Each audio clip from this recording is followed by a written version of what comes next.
Nima uchun 6:30 dan keyin turmaslik kerak? Buni bilarmidingiz? Ana shu ertalab 6 va 6:30larda qonga kortizol gormoni chiqadi. Kortizol gormoni bu kak gaz pedali. Ya'ni buni pedalni bosganimizda mashinaga energiya beradi-yu, bu bizni qonimizga energiya chiqarib beradi. Mana shu kortizol gormonini hisobiga bizda harakat qilish, nafas olish, ovqat yeyish barcha ishlarimizni qilamiz.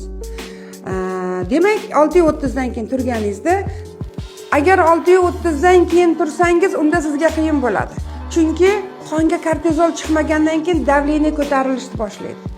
Qondagi glyukoza ko'tarilishni boshlaydi. Shuning uchun birinchi o'rinda davleningiz oshishi, ya'ni gipertoniya va qandli diabet kasalligiga uchrashingiz aniq kech turganlar. E'tibor berganmisizlar?